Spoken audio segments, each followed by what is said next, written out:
નમસ્કાર વિદ્યાર્થી મિત્રો,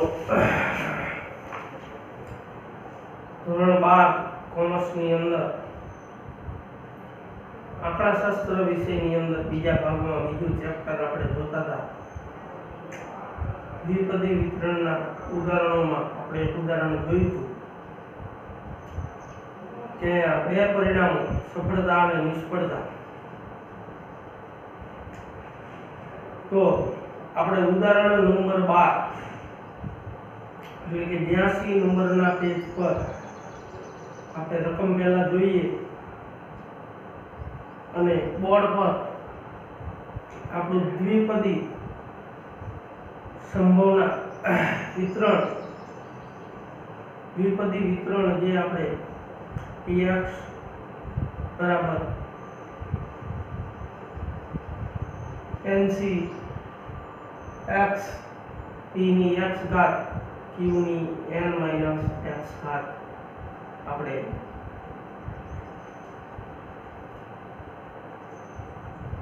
સહેજ આપણી પાસે. તો ઉદાહરણ નંબર 12 ની અંદર આપણે રકમ જોઈએ કે એક શહેરમાં રહેતી વ્યક્તિ માંસાહારી હોય તેની સંભાવના 0.20 છે. કેટલી છે? એક શહેરમાં રહેતી વ્યક્તિ માંસાહારી હોય તેની સંભાવના 0.20 છે.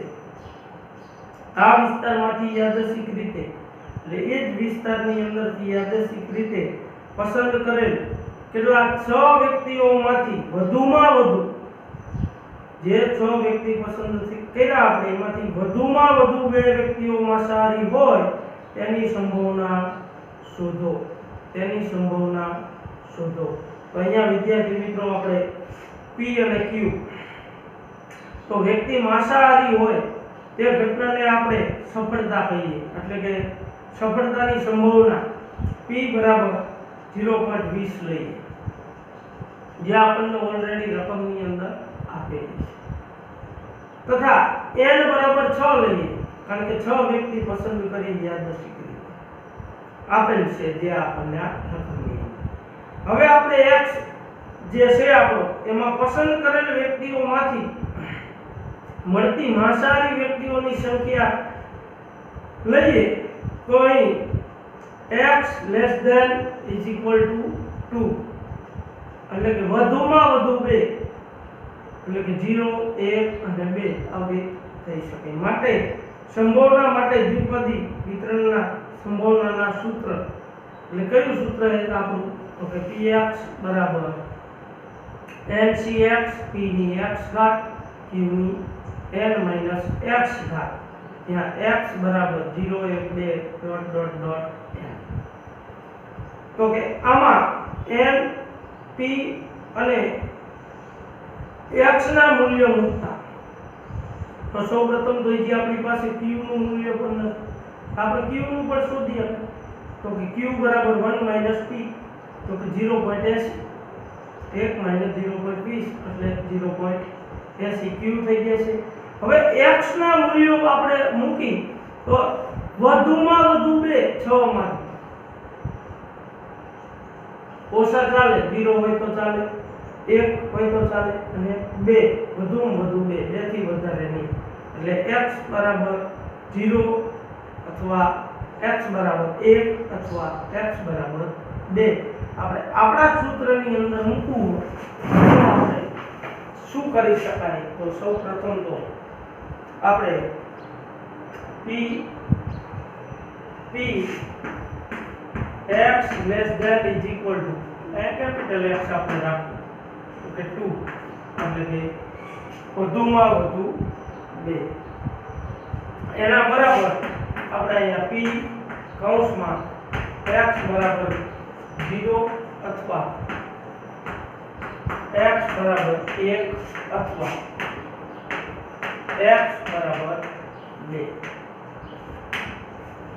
આપણે આપણા ઉપરના દ્વિપદી વિતરણની અંદર મૂકી અને સાદું રૂપ આપી તો કે અહીંયા p કૌંસમાં 0 વત્તા p 1 વત્તા p 2 આપણે બધાની અંદર કિંમત મૂકતા જઈએ પહેલામાં n કેટલો 6 c 0 p 0.20 ની 0 ઘાત અને 0.80 ની 6 માઈનસ 0 ઘાત એટલે 0.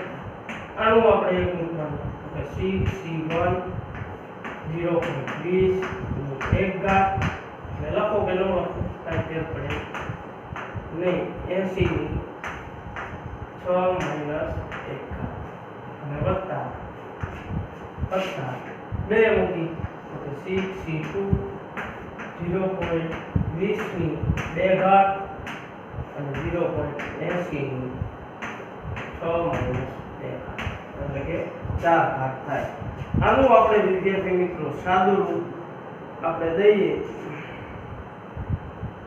આનું આપણે સાદું રૂપ ચોપડીની અંદર નિશ્ચિત આપેલી છે આપણે છેલ્લે લખ્યું 6 માઈનસ 2 ત્યાં 6.2 લખેલા છે એટલે અહીંયા દરેક વિદ્યાર્થી મિત્ર સુધારી લે છે. ત્યાં 6 માઈનસ 2 આવે એટલે કે 4 ઘાતની પછી થશે. તો હવે આપણે પહેલાનું સાદું રૂપ આપી 6 0 એટલે અને આની 0 ઘાત એટલે આપણે 0.80 ની 6 ઘાત કરવાની 6 વખત 0.80 નો ગુણાકાર 0.26 કેલ્ક્યુલેટરમાં આપણે બાજુમાં રાખશું કેલ્ક્યુલેટર ગણતરી કરતા હોઈશું. વત્તા 6c1 ની કિંમત 6 તો 0.20 ની 1 ઘાત એટલે 0.20 કૌંસમાં ગુણાકાર અને 0.80 ની 5 ઘાત એટલે 0.80 ગુણ્યા 0.80 ગુણ્યા 0.80 ગુણ્યા 0.80 ગુણ્યા 0.32 થશે. હવે વત્તા 6c2 ની કિંમત મૂકી એટલે 15 થશે. પછી 0.20 ની 2 ઘાત કરશું એટલે 0.04 થશે અને 0.80 ની 4 ઘાત કરી એટલે 0.40 થશે.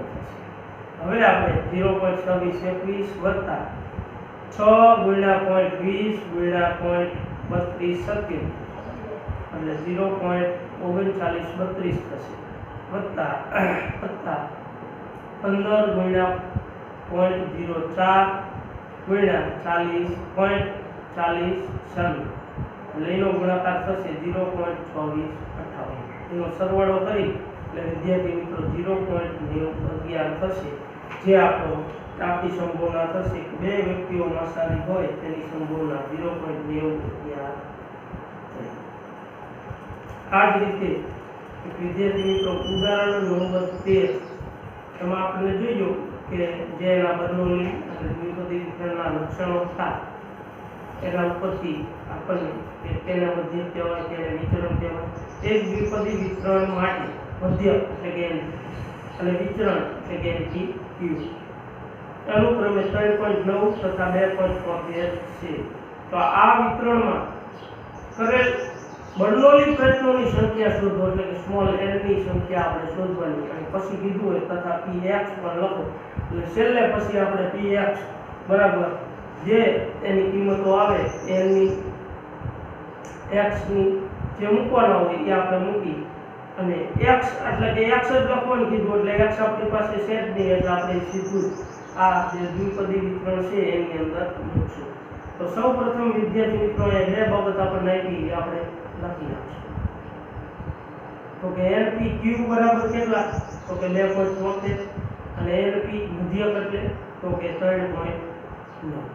તો હવે આપણે ખ્યાલ છે q શોધવો હોય તો npq છેદમાં np એટલે q વધે ઉદાહરણ તો કે 2.73 છેદમાં 3.9 એટલે 0.7 થાય. તો p તો કે 1 માઈનસ q તો કે 0.3 એટલે આપણી પાસે p અને q બંને મળી. હવે આપણે n શોધવો હોય તો np અને છેદમાં p તો કે np એટલે મધ્યક એટલે કે 3.9 અને p એટલે તો કે આપણે મળે શોધ્યું 0.3 તો કે 13 એટલે બર્નોલી પ્રયત્નોની સંખ્યા n બરાબર 13 થઈ ગઈ. તો આ પ્રયોગમાં બર્નોલી પ્રયત્નોની સંખ્યા 13 છે. આ વિતરણ માટે n બરાબર 13 p બરાબર 0.3, q બરાબર 0.7 હોવાથી તેનું px નીચે મુજબ થાય. તો કે px બરાબર તો કે 13cx, p કેટલો 0.3 ની x ઘાત 0.7 ની 13 - x ઘાત, અને ત્યાં x બરાબર 0 1 2 3 4 5 ડોટ 13 લગી n ડોટ ડોટ n અપાય નહીં, કારણ કે બર્નોલી તત્વોની સંખ્યા આપણે શોધી લીધેલી છે. તો આ 13મા ઉદાહરણમાં વિદ્યાર્થી મિત્રો કાંઈ નથી. આવો દાખલો જો પૂછાય તો આપણને સરળતા રહેશે. હવે કીધું એ સમજો રકમ ઉદાહરણ નંબર 14 ની અંદર કે યુદ્ધ દરમિયાન દરિયાઈ સફરમાં સરેરાશ 9 માંથી 1 જહાજ ડૂબી જાય છે. જોઈ લો, સરેરાશ 9 માંથી 1 જહાજ ડૂબી જાય છે, એટલે એનો મતલબ કે 8 સફળ 8 એમને સફળતાપૂર્વક પરત આવે છે. તો 6 જહાજના કાફલામાંથી 5 જહાજ દરિયાઈ સફર કરી સલામત રીતે પાછા ફરે તે ઘટનાની આપણે સંભાવના અહીંયા શોધવાની છે. તો ધારો કે પહેલા તો x એમાં યુદ્ધ દરમિયાન દરિયાઈ સફર કરનાર કેટલા આપણા કુલ જહાજ, એટલે કે 6 જહાજમાંથી સલામત પાછા આવતા જહાજની સંખ્યા, એટલે કે n બરાબર કાફલામાં રહેલ કુલ જહાજની સંખ્યા 6 છે. p કોઈ એક જહાજ દરિયાઈ સફર કરી સલામત રીતે પરત આવે તો તેની સંભાવના તે ઘટનાની, તો કે સરેરાશ 9 માંથી 1 જહાજ ડૂબી જાય છે, એટલે કે 8 સફળતાપૂર્વક આવે, 8/9 સફળતાની સંભાવના થાય. તો કે તેથી જહાજના કાફલામાંથી 5 જહાજ 6 જહાજના કાફલામાંથી 5 જહાજ સફળ કરી પાછા સલામત રીતે આવે તે ઘટનાની સંભાવનાના સૂત્ર px બરાબર ncx, p ની x ઘાત, q ની n - x ઘાતમાં અનુરૂપ કિંમતો મૂકતા, તો કે p બરાબર સફળતાપૂર્વક કેટલા આવે 5 પાછા આવે, તો p 5 બરાબર તો કે 6c5 આપણી સફળતાની સંભાવના, તો કે 8/9 ની 5 ઘાત x, એટલે અને નિષ્ફળતા તો કે 1 માંથી 8/9 બાદ કરો એટલે 1/9 ની 1 ઘાત. તો 6c5 ની કિંમત 6, 8 ની 5 ઘાત 32,768, અને 9 ની 5 ઘાત 59,039, અને 1/9 ની 1 ઘાત 1/9.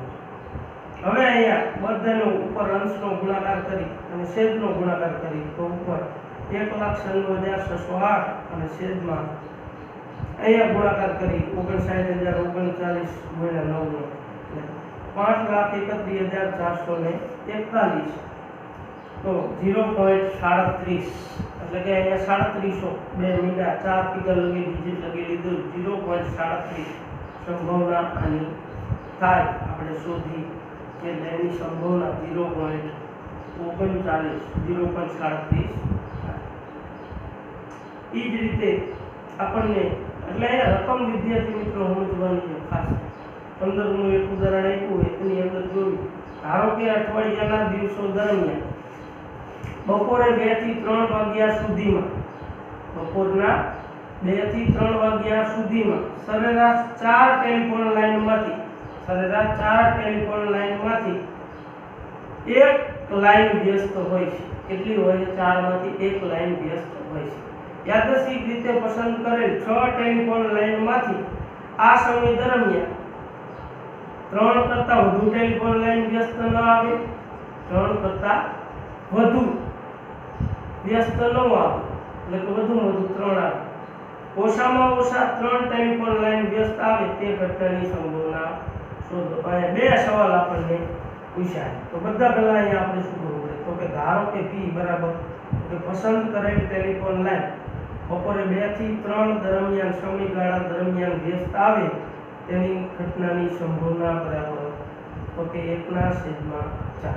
તો કે 4 લાઈનમાંથી કેટલી એક લાઈન વ્યસ્ત આવે તો 1/4 આપણી સફળતા. તો નિષ્ફળતા q બરાબર 3/4 થાય. તથા x બરાબર બપોરે 2 થી 3 વાગ્યા સુધીના સમયગાળા દરમિયાન 6 ટેલિફોન લાઇનમાંથી વ્યસ્ત આવતી ટેલિફોન લાઇનની સંખ્યા આપણે લઈએ x ની, તો આપણે n બરાબર તો કે 6 આપણે લાઈન પસંદ કરીશી ટેલિફોન લાઈન. હવે આપણે બેના જે આપણી પાસે બે જવાબ મળ્યા છે એમાં એક કરીને આપણે લખવાનું કે યાદચ્છિક રીતે પસંદ કરેલ 6 ટેલિફોન લાઈનમાંથી પહેલું શું કીધું હતું તો કે 3 કરતાં વધુ ટેલિફોન લાઈન વ્યસ્ત ન આવે તે ઘટના એટલે કે 3 કે તેથી ઓછી ટેલિફોન લાઈન વ્યસ્ત આવે તે ઘટના એટલે કે શું થાય તો કે x ≤ 3 એટલે કે 0 1 2 અને 3.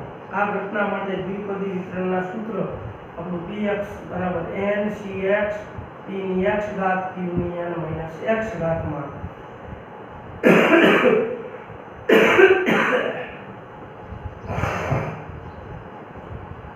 નો ઉપયોગ કરતા માગેલ સંભાવના આપણી તો કે શું હોય તો કે p કૌંસમાં x ≤ 3 તો કે p બરાબર x બરાબર 0 અથવા x બરાબર 1 અથવા x બરાબર 2 અથવા x બરાબર 3 જે અહીંયા આપણે આ ગણેલો છે એ જ રીતે આપણે એની ગણતરીમાં મૂકી શકાય.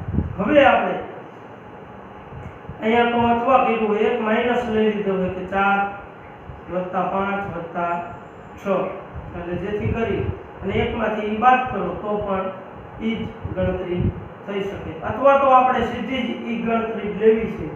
આપણે આ ચોપડીની અંદર આપ્યું છે x બરાબર 4 અથવા 5 + 100 એ આપણે નથી લેવા, પણ અહીંયા જે આપણી પાસે બીજો જવાબ માંગ્યો ને એને અનુરૂપ માંગેલો એટલા માટે એમને એની ગણતરી એવી રીતે કરી એટલે જેથી કરી બીજી વાર એમાં ગણતરી કરવી પડે નહીં, એ બુદ્ધિ દોડાવી નહીં.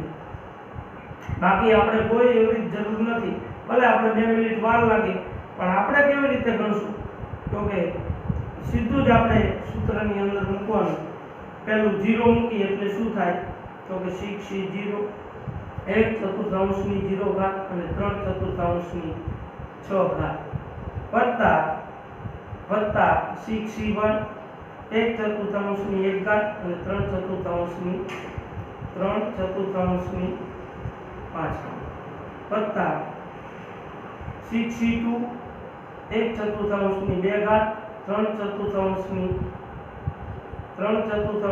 4 વત્તા 6c3 1/4 ની 3 ઘાત અને 3/4 ની 3 ઘાત. બસ આનું સાદુરૂપ આપી એટલે આપણો જવાબ પણ 0.24 આપણને મળશે. ઉલ્લેખો સરસ. હવે બીજો સવાલ મેં કહ્યું ઓછામાં ઓછી 3 ટેલિફોન લાઈન વ્યસ્ત આવે, ઓછામાં ઓછી તો વધુમાં વધુ 6 હે આપણી પાસે એટલે 3 x બરાબર 4 5 અને અથવા 6. તો હવે એનું આપણે p3 + p4 + p5 + p6 એનું સાદુરૂપ આપણે આપણા દ્વિપદી ની અંદર આપવાનું છે. તો આ કિંમતોની ગણતરી આપણે કરવી હોય તો આમાં તો એમને ગણતરી ઓલરેડી કરી લીધેલી છે. હવે આપણે આમાં પણ અલગ રીતે જ મૂકી દેવાનું. દ્વિપદીનું સૂત્ર લખવાની ઉપર લખેલું હોય, લખવું હોય તો લખી લેવું કે ncx બરાબર અથવા તો પહેલા જ લખી લેવી આપણે અહીંયા કે px > 3 થશે. બરાબર શું થશે તો કે x બરાબર 3 અથવા x બરાબર 4 અથવા x બરાબર 5 અથવા x બરાબર 6. પછી નીચે ઇક્વલ ટુ કરીને આપણે લખશું p3 + p4 + p5 + p6. હવે ઇક્વલ ટુ કરીને એનું સાદુરૂપ આપી તો 6c3 1/4 ની 3 ઘાત 3/4 ની 3 વત્તા 6c4 1/4 ની 4 ઘાત 3/4 ની 2 પ્લસ 6c5 1/4 ની 5 ઘાત 3/4 ની 1 ઘાત અને પ્લસ 6c6 1/4 ની 6 ઘાત અને 3/4 ની 0 ઘાત. આનું સાદુરૂપ આપી વિદ્યાર્થી મિત્રો એટલે આપણો 0.1694 આપણને મળશે. આપણે આ સિમ્પલ રીતે આપણી એક સૂત્રની અંદર મૂકી એનું સાદુરૂપ આપીને ગણતરી. ત્યારે આમને શું કર્યું તો કે એકમાંથી બાદ પહેલા કરી નાખ્યું અને પછી વાયનું જે વધે એટલે જેથી કરી અને બીજાની અંદર એમને ગણતરી કરવી પડી નથી. એટલે એ રીતે પણ આપણે ગણતરી કરી શકાય. તો વિદ્યાર્થી મિત્રો, સ્વાધ્યાયની અંદર આપણું સ્વાધ્યાય મેં 2.2 તો આપણું આખું છે, 5 દાખલા છે. તો એમાં જે હવે કારણ કે આપણે એટલા ઉદાહરણ જોયા અને સ્વાધ્યાય એની અંદર પણ આપણે તમને નંબર લખાવી દીધેલા છે કે આ નંબર નહીં ચોકડીમાં જ દેવાની, એના સિવાય આવી જતા હોય એ આપણે સ્વાધ્યાયની અંદર ગણતરી કરવાની રહેશે. હવે આપણે વિદ્યાર્થી મિત્રો 16મા નંબરના ઉદાહરણથી આપણે આગળ અભ્યાસ કરશું.